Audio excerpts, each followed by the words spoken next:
Hello and welcome to the Gooner Talk, back again with you guys for another episode of what is the Arsenal Transfer Show. Joining you every morning at 8 a.m. UK time. Hope you're doing good. Hope you're doing well. Thank you as always for making this part of your morning routines. It is very much appreciated. Well, that's so bright this morning. Well, it looks so bright on the screen. It's not any brighter than usual. I don't know if I can change the lighting and that would make it better. I don't think it's going to. Nope. Still very bright. Don't really know why the TGT banner behind me is really bright this morning, but it is. But good morning to everybody joining us in the chat box. Hope you're doing good. Hope you're doing well. Let's say good mornings, as always. Good morning to Leopold, to Martin, to Paul, to Christopher, to Jean, Marcus, Stephen, Carl, Ray. We've got Belden, Clincy, Matt G, Diane. We've got Jashar, Peeny Ween, of course, Martin, Gary, James, Morgie, Gooner, Jake, Mr. E, Rich, and plenty more of you guys as well. Thank you, as always, for tuning in. It means a hell of a lot. I'm determined that this is not... There we go. Now, is it going to get brighter if I get closer to it? No. Yes, it is. Oh, I don't know how to fix it. It's a lost cause at this stage. Let's crack on with today's story, shall we? Of course, how we do this is we do part one, where we round you up on all the latest news, and then we go to part two, in which we'll have a chat about your questions in the chat box. And yes, Jaffa, you did indeed see me on the Highbury Squad yesterday. If you haven't yet watched that show back with me, Sophie, and Kevin Campbell, please make sure you head over to the Highbury Squad and give that a watch. Right, let's crack on with today's stories. First of all, yesterday we recorded our first transfer phone-in show of the summer window, discussing kind of the a lot of the comments that we saw left in yesterday morning's show around Edu, people's apprehension about the window, about claims that Arsenal are acting too slowly. What I think is kind of mad even at this early stage, but that is what we discussed, and we had a really good discussion about that. So if you've not yet watched that phone-in show, I recommend you go and do so after today's show. Now, Arsenal youngster Lino Sousa has been called up to England's under-18s for the Portuguese tournament. There's a tournament going on in Portugal. England under-18s are involved in it, and Sousa has been called up and will be involved. So that's more Arsenal-related football for you guys to watch during the off-season. Moving forward, Kerry News has reported that Marcelo Flores is set to return to Arsenal, have no intention on selling the Mexican international, who spent last season at Real Oviedo. There had been some suggestions that potentially we might see the player return to Real Oviedo for another year. That's not yet been confirmed if that is indeed the intention of the Spanish club. We're still waiting to hear on what might happen with him in the future. Moving forwards to Xavi Simons, conflicting reports suggesting whether or not PSG are considering re-signing the player. Some reports coming out of France have suggested that they are going to be looking to bring the 12 million euro buyback clause into effect, because Xavi Simons is, of course, keen to return and wants to return. However, other reports, especially in the Netherlands, are suggesting that actually he's keen to kind of move potentially elsewhere. His new agent has got good links with Arsenal and want to place him at Arsenal. It's a story that I imagine we'll see take some twists and turns throughout the summer window, and one that we will keep you up to date with as soon as we have any further updates on the story. Dortmund are said to be leading the race for Fresneda. However, according to Relevo, Arsenal are indeed still emerging as strong candidates to sign the Real Valladolid right back. You can go back and watch our tactical breakdown if you don't know much about Fresneda to get clued up and educated on just how good he is. The answer, in short, very good player, and certainly one that would be an asset to Arsenal if they were to land him. Suggestions are that he would only cost around 20 million euros, potentially even less. The player has always been keen to secure a record sale for the Spanish side, no matter where he goes. But Borussia Dortmund are said to still be very much in the lead. They were very interested in him in January. Nothing came of that move, but Arsenal still said to be strong contenders potentially for his signing as well. Moving on to our final two stories, and we are also hearing that Brighton want around £80 million to get hold of Moises Caicedo. This isn't particularly surprising at this moment in time. We know that Brighton wanted a massive fee. They turned down £70 million, of course, in January from Arsenal with the hope that they would be able to get significantly more money for the player. But there is an expectation, according to Adrian Kajumba of the Mail, to suggest that indeed we will see a massive fee paid for Moises Caicedo, whether he moves to Arsenal or whether he moves to Chelsea or even Liverpool. And our headline story of the day, again, according to the Mail, Manchester United are said to not be able to afford Declan Rice if they were to sign Mason Mount. Manchester United situation with their ownership, the uncertainty around the finances of the club, about who is in control of all of those finances, about what is going to happen with all those finances, is making the transfer window somewhat difficult for the Red Devils, meaning that if they were to invest significantly in Mason Mount, it would pretty much rule them out potentially of that race for Man United. That's according to the Mail. Whether or not that turns out to be true, we'll have to wait and see. But certainly somewhat of a boost to Arsenal's hopes of trying to sign the England international. And that is all of today's story. So let's go to part 2 and your questions right after this.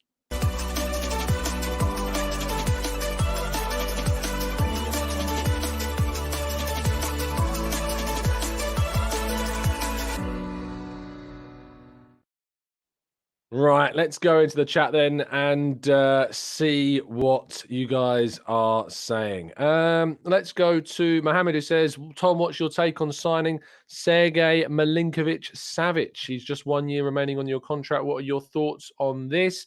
I think that obviously there's a list of players that Arsenal have on their minds for those positions, specifically the left 8 role. He's going to be on that list, but he's not near the top. In terms of my view, again, I'm kind of similar. If Arsenal aren't able to get some of their primary targets, Milinkovic-Savic would indeed be a good alternative. But I think in the case of only if we'd exhausted some of the younger options in the group, I think any investment you make in Milinkovic-Savic, you're not going to see a return on in terms of any kind of resale value, and you're not going to have him for the length of time that you would Caicedo, Rice, etc. have a lot more years still to play at the top level than Milinkovic-Savic. So, but certainly he's a player that Arsenal will see, I imagine, as an alternative to some of their current options as well. Let's go to Louis says, I've been seeing people saying Rice or Caicedo don't fit the Xhaka role. Well, Xhaka wasn't exactly that player before the season started either. Players adapt and tactics adapt based on who we also have. I talked about this yesterday. People need to move away from the quote-unquote Xhaka role. You know, it doesn't exist. Every player creates their own role in the team. There's no Xhaka role in the Arsenal team. If we bring somebody in and they play in that left 8 role, it becomes that player's role. They do what they do best. They do what their characteristics suit, and that is what we can expect. Evgeny says, why is Edu moving so slowly in the market? Answer, he's not. Moving forwards, Revsan says, hi, Tom. Do you think Arsenal will use Patino or Sambi Lokonga as part of a deal for Rice or Caicedo? I don't think so. I don't think West Ham or Brighton are looking at either of Lokonga or Patino. So I don't necessarily think that is going to happen. Dan and Dylan says, Tom, do you think it's bad of Edu not getting everyone signed prior to the transfer window opening? Oh, it's horrific, terrible. People need to raise their standards. You know the lines by now, guys. You know, this is Arsenal Football Club. We should have our signings by now. What's going on? Philad says, Tom, aside from having Saliba back, what do you think Arteta needs to do to decrease the number of goals we've let in this season? To be honest, we talk about other than having players, actually, you say other than having Saliba back, it's going to be about the signings that we make. Arsenal need to make sure that they've got the reinforcement so that we've got starters in, 2 starters in multiple positions in the defence. We need to lock that down so that we can have, if Partey's not there, Rice comes in. If Saliba's not there, someone else comes in, be that Ben White for a fullback coming in that we've signed. If we can, for different games, you can swap out Zinchenko for Tomiyasu if he's fit, or another signing that we've made. You think about the Tomiyasu when he came in against Liverpool and really did a good job in dealing with Salah and Nunez on that left-hand side. So it's tactical tweaks, it's slight team selection tweaks, and of course it's reinforcement. That's how you get it down. What are these losers doing in the chat? Rich says, Tom, do you think Edu missed a trick by not fathering Caicedo himself? If he'd known their mothers 20-odd years ago, they'd be ours now. Should he resign? Bulgarian Gooner says, would you be surprised if Tielemans ends up being our hopefully second midfield signing?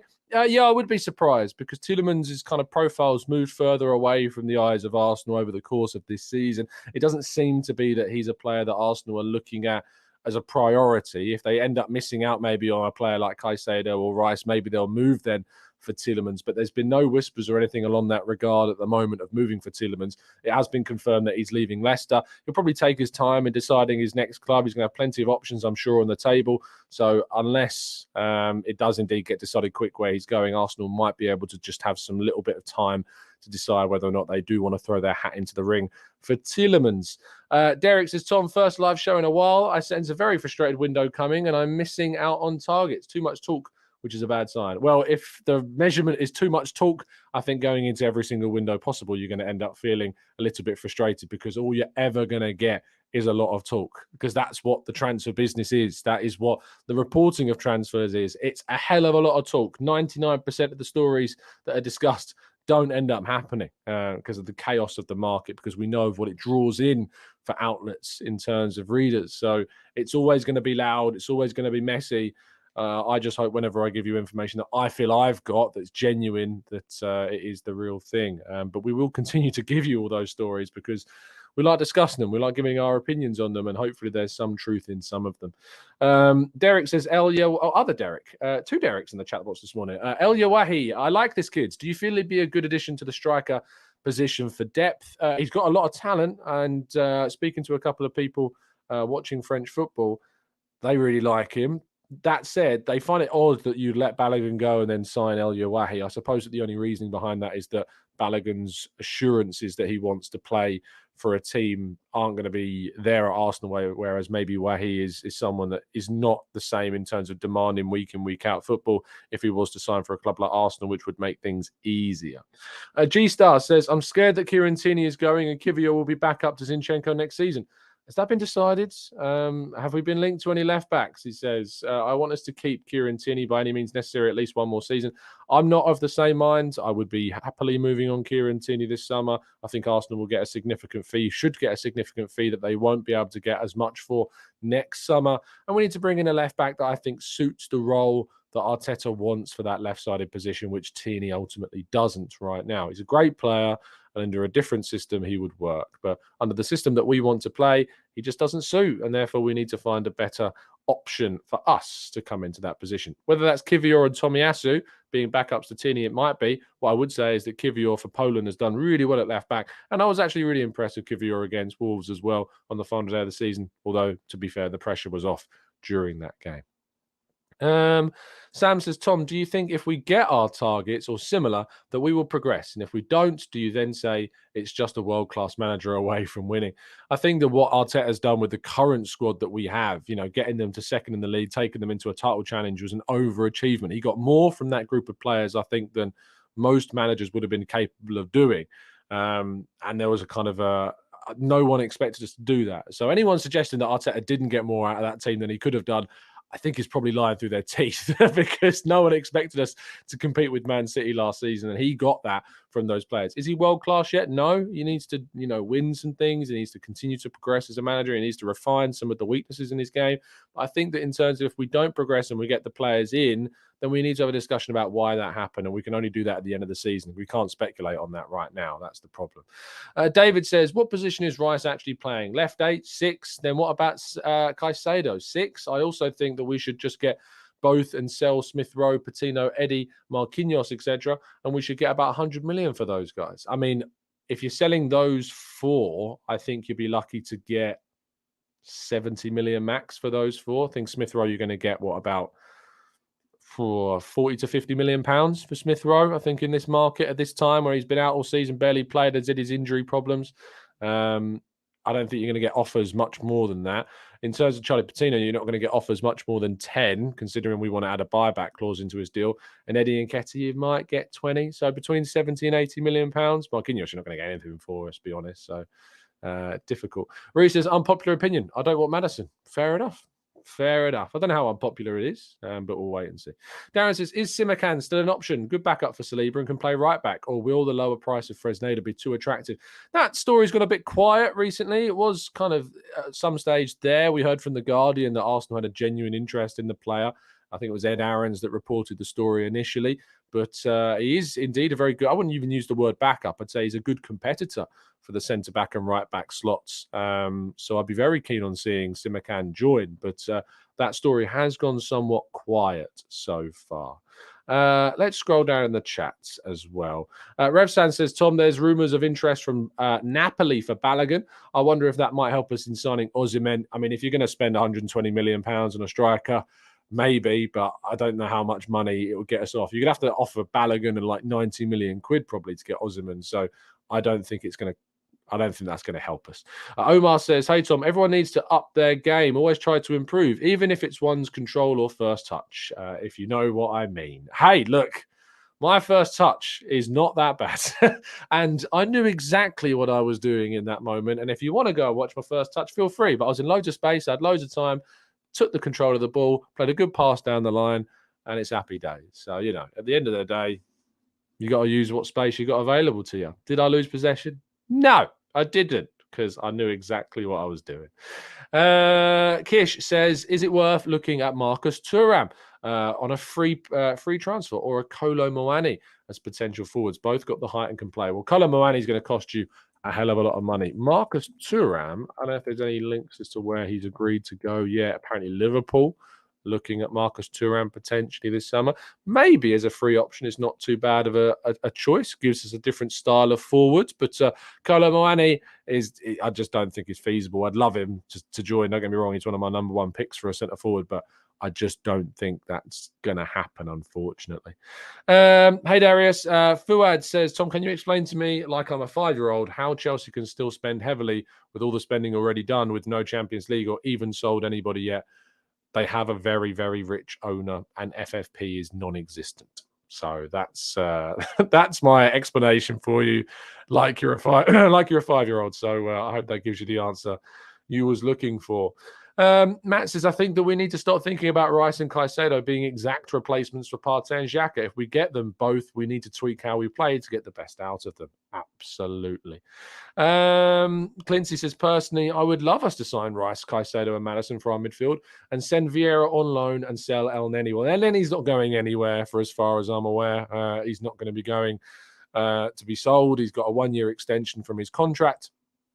And I think that's all being done in good faith because of the injury that he suffered. He's a good depth option for us. He can come into those cup competitions if we need him to. If we got a nothing game in the Champions League group stage at the end, if we've already qualified, he can come in for that. You know, lower league oppositions in the domestic cups, he can come in for those games. He's a good person to have around the dressing room, and you're not going to make next to any money on him if you were to sell him. So I would absolutely keep him in the group, and he's doing his coaching badges as well. So just keep him at the club. It's not an issue having him there. It doesn't take up any space, doesn't stop us from signing any players. Just keep him. Olu says, hey Tom, what is the optimum squad number? Example, Man City squad is relatively small, but players with high quality and versatility. I think you answered your own question, Olu. I think 18 to 20 players is what you're looking at. If you look at the Man City bench, they typically have 1 or 2 players that are like youth options potentially sometimes. But even then, you look at Rico Lewis, who's come into the team at times and impressed. But you want to get 18 players that you think are capable of starting for the team. And that includes the goalkeepers as well. Ortega's been great for Man City. You know, Matt Turner, there's a couple of question marks, sure, around him potentially. But I think he's shown some good performances in when he's come onto the field. But you need to be looking elsewhere. I think that we've got some existing players that are already on the bench that can offer some really good performances. Smith Rowe, Trossard, Nelson. I think that we need to add in some more, though. You know, another couple of defenders need to come in. Tomiyasu's going to be on the bench. Kivior's going to be on the bench. So, you know, I still think there are some solid players in this squad that will offer us some starting quality, but we need to be bringing in some significance as well during this summer. Neil says, Kefren Thuram, I'd love to see us get if we don't get Caicedo. Liverpool apparently looking at Kefren Thuram this summer as well. Surprised that Arsenal aren't one of those teams as well. Saim says, I can't understand why we didn't pursue McAllister as more of a Xhaka replacement than Caicedo. It's not fair. It's a fair question to ask. I mean, he cost Liverpool potentially less than the £50 million that was being talked about because he had that release clause. And maybe you think that he would suit more of an attacking midfielder position for that number 8 position. it's interesting that Arsenal didn't, but they have their reasons. What I would say is that, and I read something yesterday about this, is that McAllister's form after the World Cup did tend to dip, and actually he's kind of lived off a bit of reputation for some very good goal-scoring form that he's had, and of course the fact he was called up and started in that Argentina team, and actually his second half of the season wasn't necessarily that impressive, but that's only what I heard from a Brighton supporter recently. And actually, maybe he is living off a bit of reputation from the World Cup and his start of the season. But we'll have to wait and see how he does for Liverpool next season. Any news on Patino says Bengal boy? No, not at the moment. I haven't heard anything regarding interest or bids or talks. We'll have to wait and see what happens with him. Let's go. No, I can't. But what I would say is Byron saying, "Can you block Penny Ween?" I'm pretty sure you're one that went in and antagonised them straight away at the start. So unless you just got to be chill, just leave people alone. It's a fine chat box, great community. Don't antagonise people. Throw your opinions in. Disagree, agree with people. But I'd rather you didn't antagonise my listeners in the chat. That'd be great. John says, Tom, hear me out. We give Patino to Brighton for free with a buyback clause in return for first dibs on Caicedo. I don't think that's going to be feasible in the same summer that Caicedo is going to leave in. If we were talking about this last summer, maybe. But I still think giving away Patino for free with the buyback is just not financially the way forwards. Let's go to Chris, who says, hey, Tom, regardless of names mentioned, do you still feel that we need two MDs? Is that DMs? It really threw me off for a second. Defensive midfielders. I think we do need two central midfielders that can play deeper. The whole defensive midfield's quite specific. I think that Rice and Caicedo, because Xhaka is leaving, we absolutely need at least two. I think we need another midfielder for that creativity as well. That's why we're looking at Mason Mount as well. So let's see what happens. But what I would say is that the aim is definitely to bring in at least two deeper central midfielders, hence why Arsenal want to move for both Caicedo and Rice as well. Kish says, what about Sergio Ramos on a free for a year as backup centre-back? Sure, we were linked with him before his move to PSG. Again, I don't think that helps us in the Saliba situation, because Ramos is going to cost you a huge amount of money in terms of wages. So I don't really get why it would make sense to do that when we're trying to get Saliba to sign a brand new deal. I'm not sure it makes sense. Plus, Ramos is going to want to play. He's not going to want to just sit on the bench and be backup. So I don't think that's necessarily a realistic option. Let's go to Matt G says, Tom, you've been invited to Eddie's barbecue. What food item would you bring with you? What I would do is I'll give Harry Symeou a bit of a phone call and ask for some recipes for some chicken sheesh or some lamb sheesh, because that is what I put on a barbecue. All day long. I love a barbecue, I love a burger, I love a hot dog and all that stuff, but when it comes to that food, all day long, chuck a chicken or a lamb sheesh on a barbecue every single day of the week. And Harry knows what he's doing when it comes to those. So yeah, absolutely. With some rice. Yeah, obviously we bring Declan along and he can do some special rice. We'd appreciate that. Constantine says, will we see news about Draxler to Arsenal this window? I don't think Draxler's the one that you look at. There's always someone, isn't there, every summer that we're linked to that crops back up again. I think Tielemans will probably be the one this time around. Benzema, says Chunho in the chat box as well. Maybe we see that, but he looks like he's off to Saudi Arabia at the moment. I'm trying to think of any big names that we always are linked to. Maybe Dominic Szoboszlai crops up again as a potential other name this morning as well. Vanna Juta says, would you go for Calvin Phillips from City or Neves if we didn't bring our first choice? I'd bring in Neves over Phillips because Neves has been playing week in, week out this season. Phillips has barely brought anything. He's barely played. I think he started his first game in the last game of the season or something in the Premier League. Yeah, we need someone who's been playing, and Neves has been playing. So out of those two, I'd choose Neves personally. Sean says, hey, Tom, it really seems like you and Harry are best friends. Best friends. He mentions you a lot on his podcast too. We're good mates. What can I say? Harry's a very good guy and has supported me a lot with my channel, and I hope that he feels I've done that likewise with his channel. He's just a good lad. And we're both now, if you think about the journey that we've both been on as content creators, we both started small. He started his own channel. I started on Birdcamp Wonderland and then moved over to TGT. Took it over around just under 8,000 subs, and I've grown it to what it is now. Harry's grown the Chronicles up to, I think, 20 plus now, is it? It must be. And we've chased our dreams to try and chase what we want to do. He wants to do commentary, and he's done that. He wants to do radio, and he's done that. I've wanted to do writing. I wanted to do some presenting, and we've done those. So yeah, there's a lot of mutual respect. Yeah, I think that we appreciate that. And obviously now that we're going to the press boxes together, we see each other each game. It's always great to see Harry. It's all fake for me because I'm just pretending until he invites me to a barbecue. That's all that it is. So, yeah, all podcast friends. Me B says, what's wrong with a burger and a sausage? There's nothing wrong with that. And as I said, if you want to have a burger and a sausage at a barbecue, do it. It was just, if it's up to me, I'm always looking out for the sheesh. That's all I'm looking out for. It's just my go-to.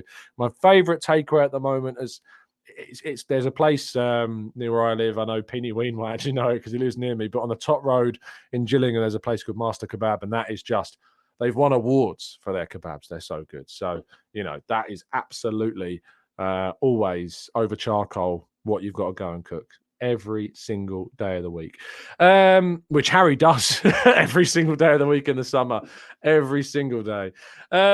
Chris says, is the Canton and Simeon show going to be coming back on a weekly basis? We hope so, especially during the transfer window. We have been talking about that. We have mentioned that. We always say when we see each other, we've got to bring the show back. But timings and work and stuff make it so tricky. But yes, I also I promised that I'd get the Eat, Sleep, Arsenal, Repeat podcast back, and we will do that. I've got a lot going on this week, but hopefully in the next couple of weeks or so, we'll get back to some more regular scheduling of some of those shows as well. I feel like I'm losing my voice, so I think that's probably a best place to wrap things up. Thank you so much, guys, for tuning in. Really appreciate your time, as always. Do drop a like on the video and subscribe to the channel if you're new. If you've not yet watched yesterday's phone-in show, it was a good hour and a half long show, so if you're looking for another hour and a half of this boring voice, you can make sure to go and check that one out. It's on audio and, of course, on the YouTube platform as well. If you'd like to not have to see my face, you can listen to us on Spotify and all of that lovely stuff, iTunes. So please do. If you could, and you haven't already, and you do listen on iTunes, leave us a review. Leave us 5 stars as well. That means a lot. And if you are watching on YouTube right now, do drop a like on the video, subscribe, and all of that lovely stuff as well. We're heading close towards 47,000 subs, so thank you to everybody that continues to support the channel. I'm hoping that, who knows, maybe we'll hit 50K this summer. That might be able to happen. I also want to try and sort out, as I've said before, like a TGT meetup for a lot of people that, have been chatting in the chat box for ages, and it'd be great to do something all together. But thank you ever so much, everybody that's tuned in and listened. I will see you very, very soon. Have a fantastic Tuesday. And as always, up the Arsenal.